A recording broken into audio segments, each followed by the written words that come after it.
Olá a todos vocês que nos assistem e nos ouvem por meio das plataformas de áudio. Sejam muito bem-vindos a mais um episódio do Rádio Ciência. Meu nome é Yasmin Paulino, sou estudante de jornalismo da Universidade Federal de Ouro Preto e quem me acompanha hoje é o meu colega Alexandre Coelho. Olá, Yasmin, é um prazer estar aqui com você mais uma vez. Também sou estudante de jornalismo aqui na UFOP e neste episódio nós vamos conversar com alguns dos autores da cartilha Covid-19, intitulada Repercussões Socioeconômicas de Viroses, um novo olhar para as medidas preventivas. Os pesquisadores trazem, por meio de dados acumulados em entrevistas e demais pesquisas científicas, um contexto sobre viroses no Brasil e como elas funcionam em nível microscópico e a olho nu. Em evidência, trazem o coronavírus, responsável pela pandemia da Covid-19, seus impactos socioeconômicos no país, a influência das medidas preventivas e a vacinação. Nesse sentido, a proposta da cartilha é lançar uma nova visão para as determinações das medidas preventivas e destacar a importância dessas ações frente às consequências negativas que a Covid-19 acarreta. Antes de começarmos, vamos conhecer os nossos convidados. Hoje contamos com a presença de Cíntia Silva Ferreira, bacharel em Biotecnologia pela Universidade Federal de Alfenas, mestre, doutora e pesquisadora em Biotecnologia pela Universidade Federal de Ouro Preto. Nosso outro convidado é Victor Valério, bacharel em Ciências Econômicas pela Unesp, mestre em Engenharia de Produção pela Unifei, Universidade Federal de Itajubá, e professor adjunto na mesma universidade. Sejam muito bem-vindos e muito obrigada por aceitarem o nosso convite. Boa tarde, Alexandre. Boa tarde, Yasmin. Boa tarde, Victor, também. Agradeço a vocês pelo convite, pela oportunidade de estar aqui. E agradeço muito à Rádio Ciência por abrir esse espaço, né, para a gente poder divulgar um pouquinho mais nosso trabalho, nossos produtos, e a Rádio FOP Educativa. Obrigada, pessoal. Bom, boa tarde, Yasmin. Boa tarde, Alexandre. Boa tarde, Cíntia. Muito obrigado pelo convite. Estou muito feliz de estar aqui. E também boa tarde aí aos ouvintes da Rádio Ciência. Eu gostaria de começar a nossa conversa perguntando para você, Cíntia, qual a inquietação dos pesquisadores que levou à proposta de elaboração desse trabalho e trazer ele em forma de uma cartilha? Bom, Alexandre, na verdade, essa é uma história um pouquinho longa. Essa ideia, ela nasceu a partir de um curso de extensão que o nosso laboratório, o LBTM, da UFOP, realizou no ano de 2019, na Semana Nacional de Ciência e Tecnologia. Naquela ocasião, a gente levou alguns alunos do ensino médio de uma escola pública para o nosso laboratório. E a gente trabalhou várias questões socioeconômicas de arboviroses com esses alunos. E aí a gente trouxe um novo olhar para as medidas preventivas, né? Tratando também da importância dos aspectos econômicos e que uma pessoa infectada, né? Qual o impacto que uma pessoa infectada tem e que isso tudo gera na renda familiar, né? E esse episódio de ensino, essa atividade, trouxe discussões muito bacanas com aqueles estudantes. Então, diante do retorno positivo, dessa experiência que a gente teve, a gente pensou em elaborar uma cartilha informativa direcionada para toda a população, para espalhar essas informações, né? Para que essas informações não ficassem restritas somente a uma atividade de ensino vinculada a uma escola, né? Então, que a gente pudesse esclarecer toda a população. E aí, durante a confecção desse material, né, durante a produção dessa cartilha, chegou o cenário da pandemia, da Covid-19. E aí a gente achou muito prudente e muito necessário trocar o tema de arboviroses para Covid-19, né, especialmente diante de tantas fake news e de muito negacionismo, muita desinformação que impactou muito a sociedade, né? Então a gente enxergou mesmo como um dever social nosso, né, dos cientistas, de produzir um material esclarecedor e feito uma linguagem simples e acessível e direcionado para toda a população, né, trazendo aspectos tanto biológicos do coronavírus, desculpe, quanto epidemiológicos da doença e retratando também os impactos socioeconômicos associados a ela, né? E aí foi assim que surgiu esse trabalho, e nesse contexto também surgiu a oportunidade de agregar um especialista da área de ciências econômicas, e aproveito para agradecer ao Victor, né, por ter aceitado o nosso convite prontamente, porque a gente julgou que era muito importante trazer essa discussão de uma forma mais aprofundada, né? Então a gente contou com esse especialista E aí, inclusive, além do fruto da cartilha de Covid-19, a gente conseguiu também elaborar a de arboviroses, e ambas estão disponíveis para download gratuito no site da UFOP. Então, a gente acabou produzindo os dois materiais, né? A gente está dando destaque aqui hoje da Covid, mas também aproveito para divulgar que a gente tem uma outra, que trata sobre arboviroses como Zika, dengue, chikungunya, que são assuntos importantes também para a gente debater, né? Mas foi bem nesse contexto. De repente, uma perspectiva importante também, né, Cíntia, é que como nós estávamos num contexto de pandemia, todo o foco do jornal na banca era do impacto econômico e social disso. E, de repente, essa é uma chamada para as pessoas também começarem a compreender que, por exemplo, dengue, zika, existem impactos também econômicos que a gente até então vinha negligenciando tanto em termos de gastos públicos, mas também para as pessoas afetadas ali, gastos com saúde, ou então algumas deixam de trabalhar. Então, eu acho que, infelizmente, essa situação super difícil super aflitiva que a gente vem vivendo, também lançou luz para alguns problemas que a gente aprendeu a conviver, mas que a gente deveria problematizar, contextualizar, né? Então, esse foi um dos focos ali da parte da cartilha relacionada, né, Cíntia, a dengue, zika, chikungunya. O que vocês acreditam que pode estar no caminho entre a divulgação científica, a credibilidade da população e as fake news? Pegando esse último trecho que você falou. Bom, Alexandre, eu acredito muito que esse cenário que a gente vive e todo esse contexto de negacionismo, ele é fruto de uma insuficiência da relação entre universidade, pesquisa científica e a população de maneira geral. Mas eu vou voltar esse diálogo aqui para a gente, vou voltar a pergunta para vocês, né, para ver se vocês concordam com esse cenário. Então, por exemplo, Yasmin e Alexandre, vocês fazem parte da UFOP, né? Então, assim, desconsiderando que numa entrevista com professores e pesquisadores, vocês ficam cientes das atividades deles, né? Mas desconsiderando essa parte, vocês acreditam que a relação das pesquisas, da ciência com a população está sendo, de fato, conduzida de uma maneira adequada? Ou vocês acham que poderia ser aprimorado, né? Por exemplo, eu trabalho também com nanotecnologia, né? Vocês sabem, por exemplo, o que é nanotecnologia, quais os impactos socioeconômicos, ambientais dessa ciência?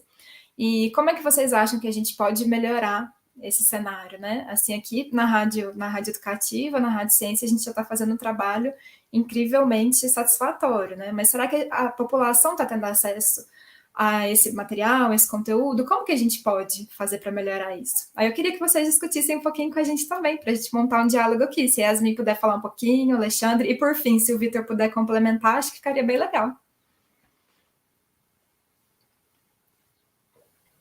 Eu acredito que isso é uma discussão bastante importante e não acho que seja uma discussão ignorada, eu acho que é uma discussão muito extensa sobre o que está no caminho entre o conhecimento da universidade e as pessoas, né? As pessoas que não se sentem bem-vindas dentro da universidade, não se sentem reconhecidas, não se sentem pertencidas. Aqui em Mariana isso é muito nítido quando a gente dialoga com pessoas que moram aqui, né, nasceram aqui, o quanto os campos são lugares estranhos para elas.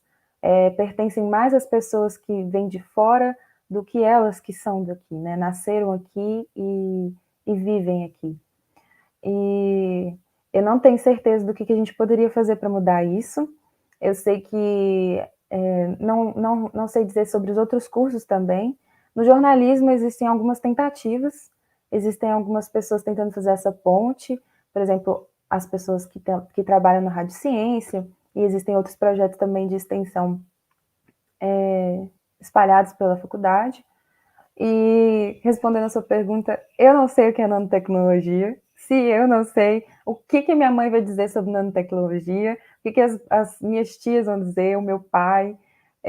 Então, realmente, né, o que está no nosso caminho, o que permanece no nosso caminho? Isso é uma grande questão, né? Uma grande questão mesmo. Eu ia utilizar esse gancho da última fala da Yasmin também. eu utilizo muito essa pergunta em qualquer trabalho ou coisa que eu vou fazer, assim, tipo assim, se minha mãe vai entender o que eu tô propondo, o que eu tô trabalhando, o que eu tô falando, se minha avó vai entender. Então, para mim é sempre é o curso maior, o objetivo é isso. As pessoas não vão conseguir, as pessoas que não estão nesse ambiente acadêmico não vão conseguir entender para que eu estou fazendo aquilo, que é só para manter mais do mesmo dentro da academia. É uma longa caminhada, e a gente vem melhorando isso, mas é exatamente o que a Yasmin falou, Mariana, a gente percebe isso nitidamente, que quando tem diversos programas ou palestras, enfim, que são abertos para a comunidade, apenas as pessoas da faculdade em si participam desses eventos. Eu mesmo trabalhei e fiz parte de um projeto de extensão, que era o Baculejo, que a gente sempre tentava agregar as pessoas da comunidade. Então, a gente sempre tentava fazer em algum lugar que o pessoal da comunidade vai, que era sempre para poder fazer essa busca com os estudantes, e não só da faculdade, né, com os estudantes dos ensino médio, da cidade, enfim. A gente fez um trabalho uma vez com a galera da Batalha de Rima, tipo, sempre tentando fazer esse caminho para poder aumentar ainda mais o incentivo, né? E eu também não sei o que é nanotecnologia. Agora você vai ter que explicar para a gente o que é nanotecnologia. Gente, a Cíntia, ela é uma pesquisadora, como vocês podem ver aí, muito generosa, então ela provoca bastante, chama bastante o diálogo, abre espaço para que todos conversem, e foi assim que ela me deu essa oportunidade de participar do projeto, de me convidar para, de repente, lançar a mão de uma perspectiva social e econômica. Né? E isso, para mim, dentre diversos aspectos que é importante, que foram trabalhados na cartilha, tem um que é especialmente caro para mim, porque quando a gente fala das ciências naturais, né, quando a gente fala de nanotecnologia, ou mesmo de vacina, ou quando a gente fala de física e tem um terraplanista, ou a pessoa é contra a vacina, ou a pessoa simplesmente não sabe o que é nanotecnologia, fica fácil a gente identificar esse negacionismo.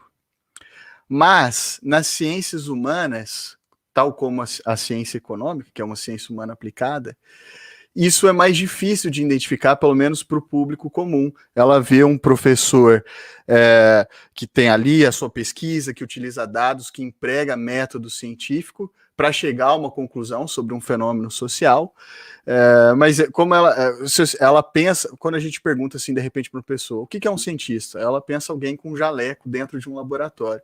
E ela negligencia as ciências humanas.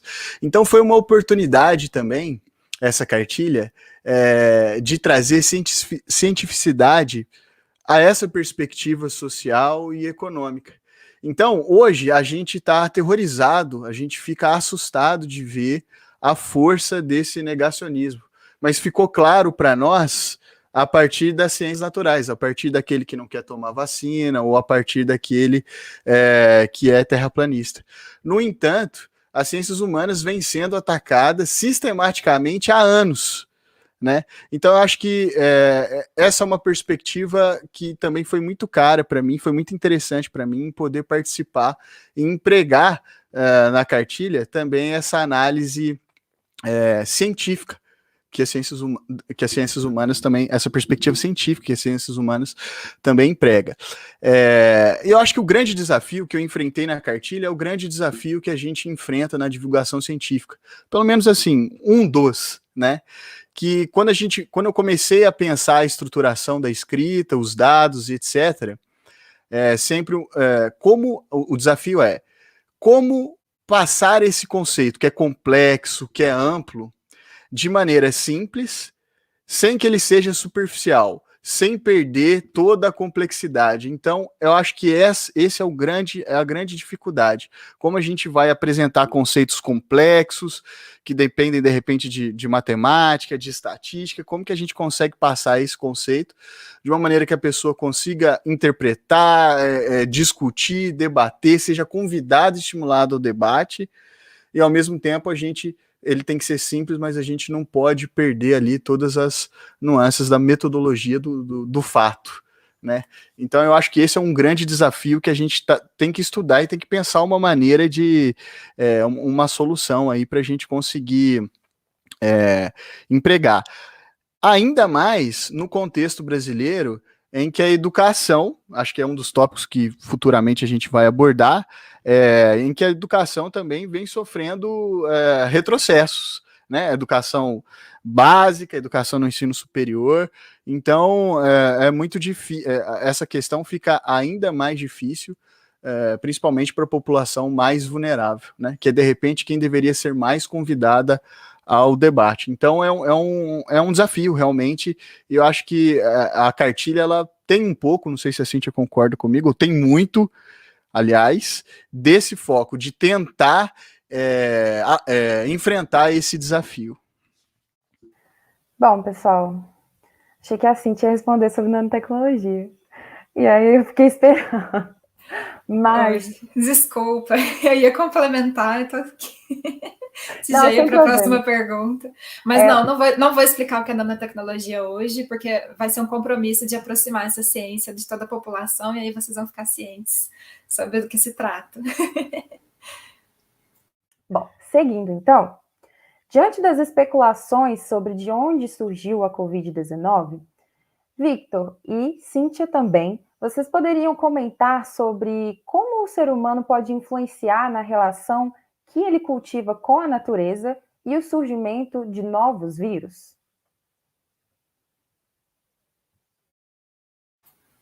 Posso começar falando?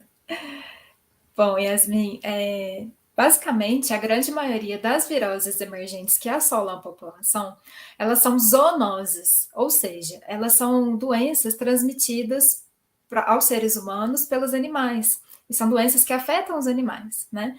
Então, quando a gente pensa na destruição de um ambiente natural, a gente sabe que vão aumentar as interações diretas com esses animais, com esse ambiente natural e com os patógenos ali existentes, né? Então, a gente vai ter interações mais diretas e mais frequentes. A gente consegue observar isso muito com arbovírus, que embora não desencadeiem zoonoses, a gente consegue observar bastante esse fenômeno. Então, por exemplo, se a gente tem um ambiente silvestre destruído, esses herbovírus, os mosquitos transmissores, na verdade, né, eles estarão mais próximos do ambiente urbano, ficando mais fácil de transmitir as doenças que eles causam. Ou se a gente está em contato com esse ambiente silvestre, a gente vai ter uma interação maior com eles. E da mesma forma, isso acontece com outros patógenos que estão presentes nesses ambientes, quando ocorre a sua destruição. Eles são mais facilmente disseminados, né? As taxas de mutação são mais fáceis de ocorrer, e as doenças, então, de se espalharem. E a gente tem um fenômeno chamado transposição de barreira de espécies, que é isso que acontece quando um vírus ou um agente patogênico que infectava algum animal passa a infectar agora seres humanos. Um exemplo clássico disso é o vírus da imunodeficiência humana, né? O HIV, que infectava primatas e passou a infectar seres humanos, fazendo essa transposição da barreira de espécies. E agora, atualmente, o coronavírus ele constitui um outro exemplo, né? Então, todos os coronavírus já identificados até o momento, eles são originários de morcegos, de camundongos ou de outros animais e fizeram essa transposição da barreira. Então, a gente tem que pensar que todas as condutas, todas as atitudes de consumo mesmo que a gente tem no nosso dia a dia influenciam nessa preservação do meio ambiente, né? Então, é importante que a gente faça escolhas sempre conscientes e sempre a favor, em prol de um consumo sustentável, de um uso sustentável do meio ambiente, para tentar impedir ao máximo essa disseminação de patógenos do ambiente natural.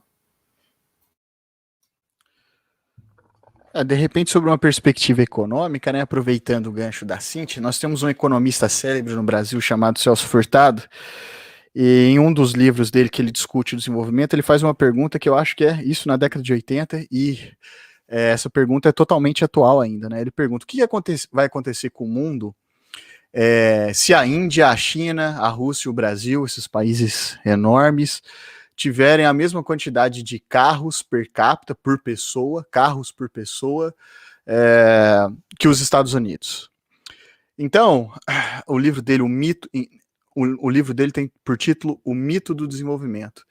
Então, esse mito de crescimento econômico, a partir desse modelo de consumo, pautado no consumo, Ele tem um limite físico. A gente precisaria de mais planetas para conseguir efetivar, né? Por isso, ele é um mito.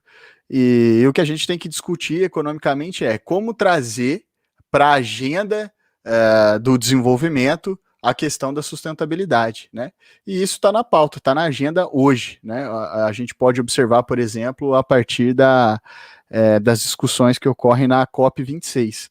Falta a gente tornar efetivo, né? Tornar efetivo, trazer para a produção o aspecto da sustentabilidade. Esse é um fato primordial, está na agenda do dia e é necessário um pouco mais, um compromisso um pouco maior ali dos tomadores de decisão, né, das políticas públicas. Mudando um pouquinho o eixo, agora a Cíntia acho que vai poder ajudar a gente um pouquinho mais nessa pergunta. Eu queria que você contasse sobre o que tem ocasionado esses novos surtos de doenças que já eram erradicadas no Brasil, as chamadas viroses reemergentes, mesmo após um longo período de vacinação. Bom, Alexandre, a gente considera como uma virose reemergente ou uma doença reemergente aquela doença que não aparecia há muitos anos na população, né, não era detectada e que volta a desencadear sintomas, a acometer as pessoas. Se a gente considerou essa doença como controlada ou parcialmente quase erradicada na população, né, isso se deu devido à vacinação em massa. Então, o que ocasiona esse ressurgimento, esse reaparecimento, é a diminuição na cobertura vacinal. Então, é a queda no número de pessoas se vacinando. Porque a gente não consegue extinguir o vírus de circulação ambiental, né? Então, os patógenos, eles estão em circulação no meio ambiente. O que a gente faz é controlar que esse vírus encontre um hospedeiro, né? E consiga desencadear a doença. Mas se a gente deixar a porta aberta para ele entrar de novo, esse ciclo vai ser retomado e a gente vai continuar, vai voltar a ver essa doença correndo na sociedade, né? Isso é muito preocupante, porque em 2019, por exemplo, a gente observou taxas baixíssimas de vacinação para as campanhas, nas campanhas de poliomielite, que causa paralisia infantil, e de sarampo. Então, além de negacionismo, né, de rejeição à vacina, existe um outro elemento que faz algumas pessoas não se vacinarem, que é o fato delas acharem que aquela doença não existe. Né? Então, faz muito tempo que eu não vi, não conheço ninguém com paralisia infantil, não existe mais essa doença, por que eu vou me vacinar? Né? Então, a gente precisa continuar discutindo esse assunto para mostrar a importância da cobertura vacinal e que a gente só tem essa doença controlada por causa dessa vacinação em massa. Né? Perfeito. E ainda seguindo perseguindo essa questão da vacinação, você poderia explicar para a gente como é o processo da criação de uma vacina e o porquê que os imunizantes são totalmente seguros? Bom, a gente pode confiar de olhos fechados, né, que uma vacina é segura, porque esse processo ele é muito bem controlado, muito bem estudado há vários e vários anos, né? Então, basicamente, o processo de produção de uma vacina é dividido em 3 etapas. A fase laboratorial, uma fase pré-clínica e uma fase clínica. Nessa primeira etapa, na fase laboratorial, é onde começa toda a pesquisa, é o início de tudo, onde os cientistas vão desenvolver a fórmula vacinal, vão calcular concentrações, a composição daquela preparação imunobiológica. E eles vão analisar qual a melhor forma de apresentação do antígeno, se ele vai ser apresentado como vírus inativado, atenuado, em subunidades, enfim, vai ser todo o preparo daquela solução. E nesse momento, essa vacina também já é testada in vitro, em células de laboratório. Então, já é analisada a sua segurança e a sua eficácia. E é verificado também, então, se a vacina já é promissora. Caso ela seja promissora, a gente passa para a segunda fase, que é a fase pré-clínica, ou fase não clínica, né? E onde são feitos testes em animais, chamados testes in vivo. Geralmente, esses testes são executados em camundongos, mas eles também podem ser feitos em coelhos ou em macacos, dependendo do agente patogênico ou dependendo da doença, né? A gente precisa avaliar aí qual que é o melhor modelo animal que a gente tem. E a gente vai avaliar se esses animais não estão vindo a óbito, né? Se essa vacina é segura, se ela está protegendo, conferindo a imunogenicidade necessária. Caso isso aconteça, a gente passa para a fase clínica, que é a fase mais difícil, mais complicada, né? Que a gente precisa de muitos voluntários. A gente passa, então, a testar em seres humanos. E essa fase, devido à sua importância, ela é dividida em outras 4 etapas. Então, a gente tem a fase 1, em que esse teste é feito com dezenas de pessoas, e onde é avaliado, né, realmente, se ela é segura, se não levou ninguém a óbito, se as internações são graves ou não. E aí, a depender dos testes, a gente passa para a segunda fase, que os ensaios são conduzidos com centenas de pessoas.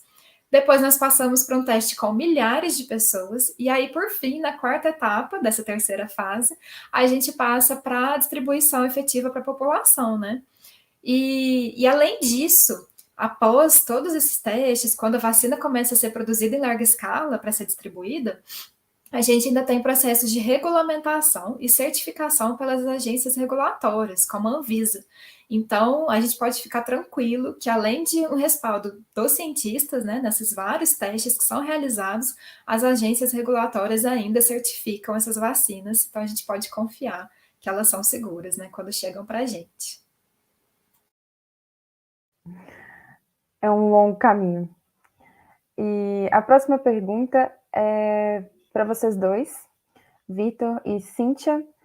Como os pesquisadores têm sobrevivido a um governo político que não demonstra simpatia pela ciência, de qualquer área, das ciências da natureza, também ciências humanas, e que tem promovido vários cortes do investimento nos meios de pesquisa?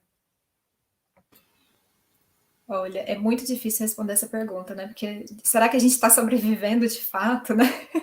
É um desmonte assim muito surreal. Eu vou passar esse diálogo aí para o Vitor comentar mais, porque é um cenário muito complicado, né? Eu não sei se a gente está passando bem por isso, né?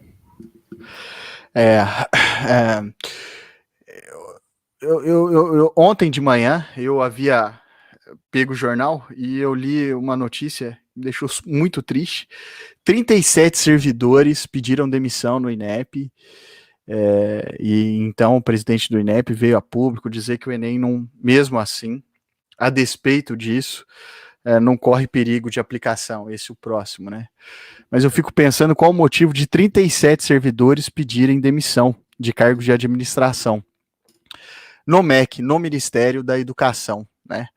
Então, não é só a pesquisa, né?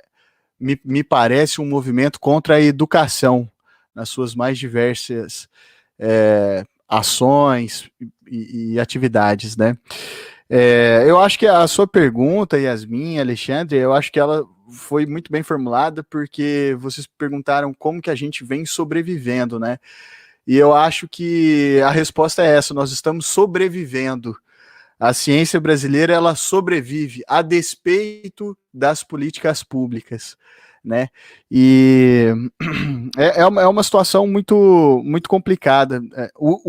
Em uma situação ideal, a distância entre um bom problema de pesquisa e uma resposta científica é a identificação, é o tempo do pesquisador de ir lá, refletir sobre o caso, montar um bom trabalho e publicar. No Brasil, a distância entre uma boa publicação e uma resposta científica, a gente tem que jogar contra falta de recurso, falta de tempo, políticas públicas que desincentivam. Então, no frigir dos ovos, acho que o ideal é: nós estamos sobrevivendo a esse governo. Com muito empenho, um pouco com muita garra, com muita gana. Eu tenho muito...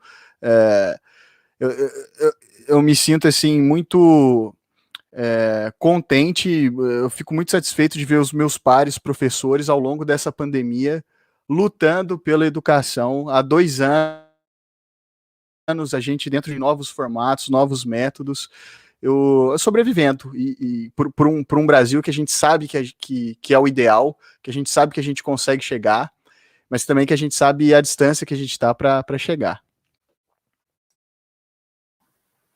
E continuando exatamente nesse tema, eu queria saber de vocês o que vocês consideram, né? Se vocês conseguem nos dizer em que momento da pandemia o nosso país está, seja em níveis sanitários ou socioeconômicos. Bom, Alexandre, eu acho que a gente está num momento ainda bem crítico, né? A gente precisa discutir muito a importância das medidas preventivas e da cobertura vacinal, da importância de se vacinar, né? Eu acho que o uso de máscaras, por exemplo, ele já vem sendo liberado em muitas partes do Brasil, mas eu julgo que essa liberação ela tem que ser muito controlada ainda, tem que seguir muitos critérios, tem que ser melhor discutida, né? e porque a pandemia ainda não está totalmente controlada. Então, do ponto de vista sanitário, acredito muito que a gente ainda tem que trabalhar acerca dessas questões preventivas, né? E de discussão da importância da vacinação mesmo. E Vitor pode ficar à vontade para complementar, e sobre a parte econômica, deixo para você discutir. Tá. Bom, eu acho que é uma perspectiva que eu vinha discutindo com a Cíntia, com os demais pesquisadores, né, que fazem parte da execução da cartilha.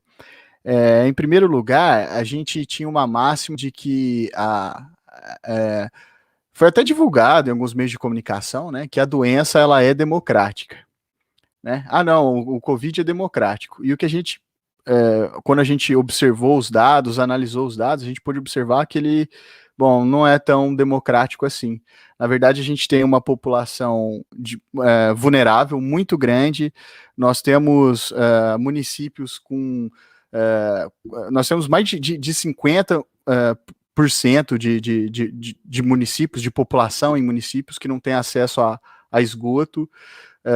Então, quando a gente vai observar os impactos da pandemia no mercado de trabalho, na renda da população, a gente vê que ela não é vulnerável. Na verdade, quem foram mais afetados? Mulheres e pretos.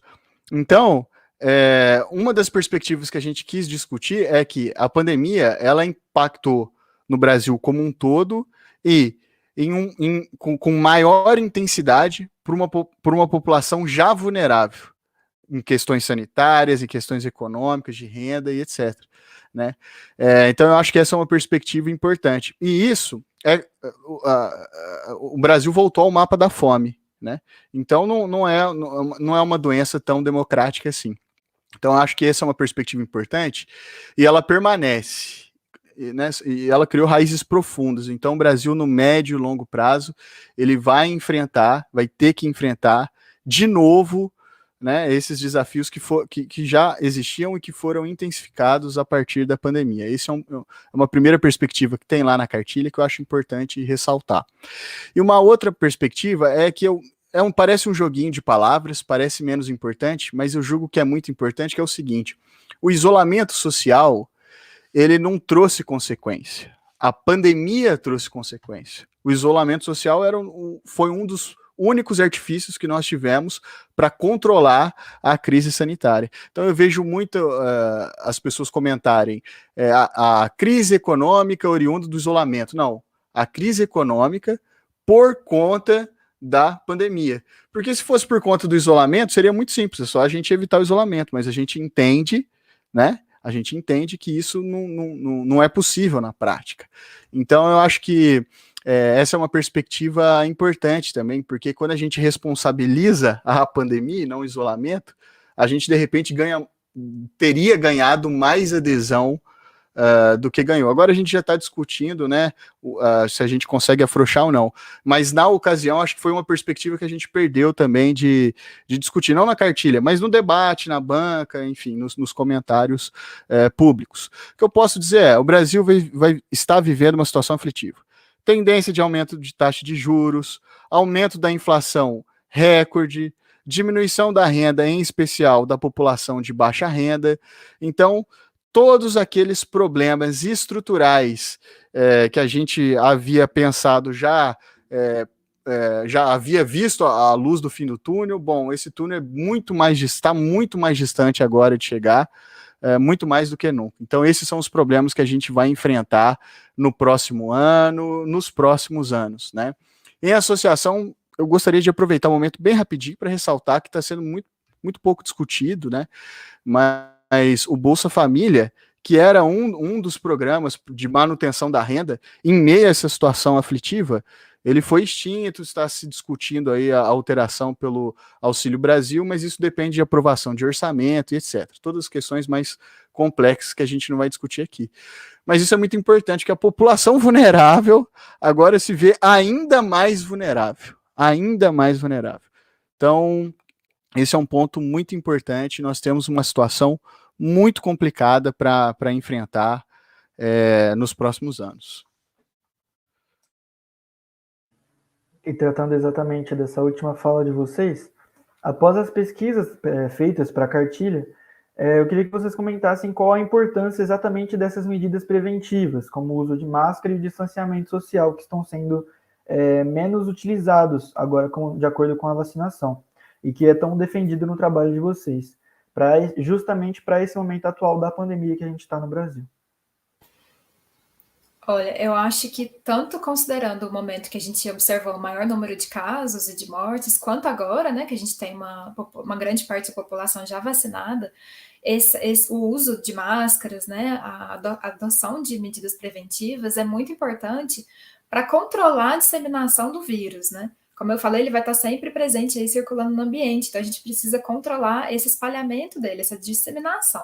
Então a gente precisa diminuir a transmissão do vírus, né?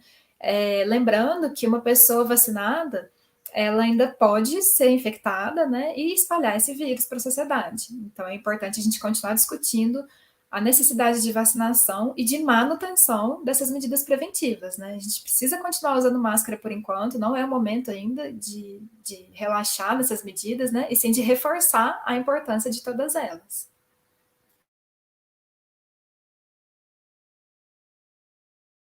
Eu não vou me arriscar, eu mantenho a sugestão da Cíntia. Perfeito? Eu vou seguir as orientações da Cíntia. Maravilha, certíssimo. Chegando ao fim da nossa conversa e para encerrar, eu gostaria de perguntar ao Vitor, mas também para os dois, se já é possível a gente enxergar de longe um fim para a pandemia do coronavírus.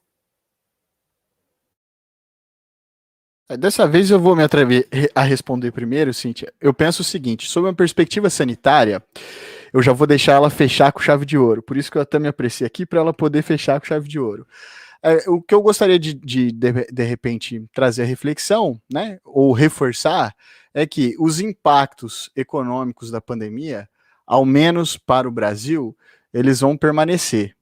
São longas discussões, foram muito profundas, né? Então, assim, antes de se discutir uma recuperação em V, né? O que é uma recuperação em V?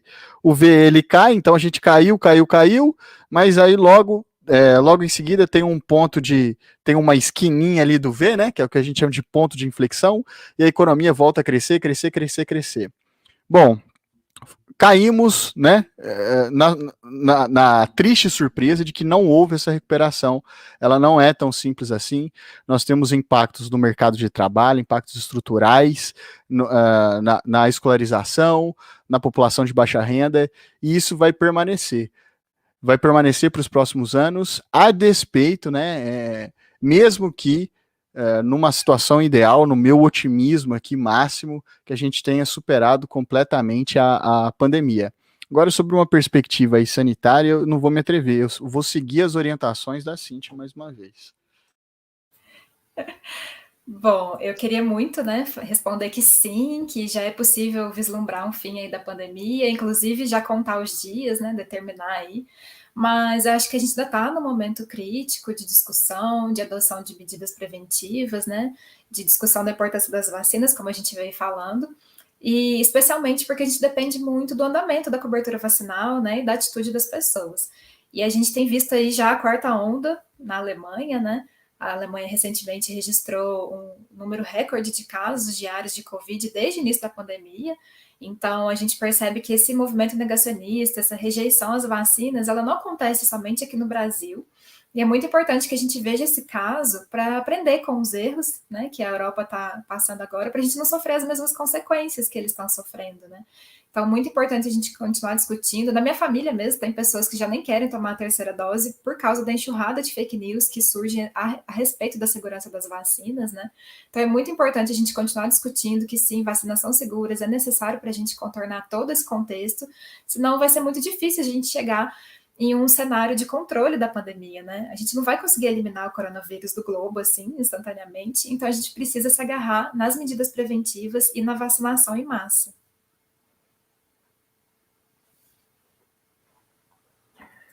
Queria agradecer vocês, Cíntia e Vitor, pela participação de vocês nesse episódio do Rádio Ciência.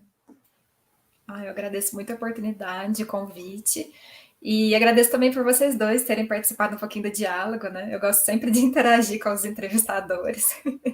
Peço desculpa, isso foi uma surpresa, mas acho que é importante a gente construir, né, os diálogos em conjunto. A gente fez isso na cartilha, né? Acho que é um ponto também. Acho que vou trazer o último ponto rapidinho aqui para falar do material, que a gente analisou a perspectiva dos leitores, né? Então, a gente convidou alguns integrantes da sociedade que não pertencem ao ambiente científico, acadêmico, e essas pessoas, elas leram trechos da cartilha e nos deram esse retorno, né? Então, da mesma forma que a gente tem o processo de revisão por pares nas produções científicas, a gente fez esse processo de revisão com os leitores, e essa percepção, né, que eles tiveram sobre o material foi muito importante para a gente adequar a linguagem, adequar as explicações, porque no fim das contas o objetivo é divulgar a informação científica para a população, né? Então, nada mais justo do que eles também darem esse retorno para a gente. E obrigada, então, por vocês terem participado do diálogo, acho que foi muito bacana.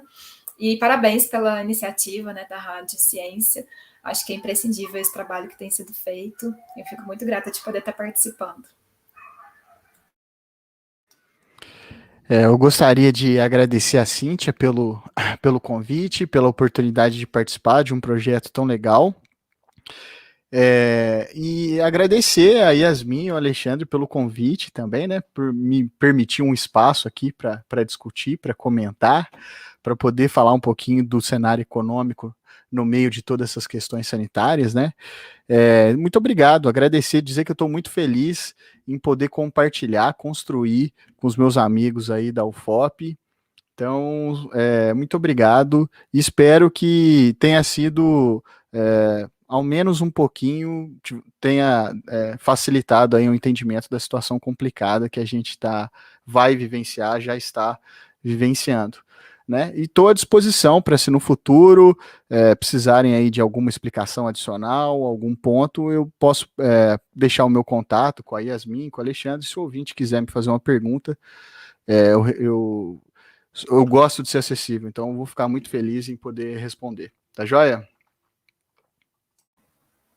Agradeço de novo a vocês, foi uma entrevista muito boa, um bate-papo muito bom. Então a gente fica por aqui com mais um episódio do Rádio Ciência, com a apresentação de Alexandre Coelho e Yasmin Paulino, edição e sonoplastia de Luiz Felipe Campioto, a produção é de Yasmin Paulino e direção geral de Glaucio Santos. Queria agradecer também e dizer que, para você que nos acompanhou até aqui, eu faço o convite para que acompanhe também as novas produções da Rádio FOP Educativa por meio do site radio.fop.br e das nossas redes sociais no Instagram é @radiofop e no Facebook Rádio FOP. Nos principais tocadores de podcast é só procurar por o Fopcast. Até a nossa próxima edição.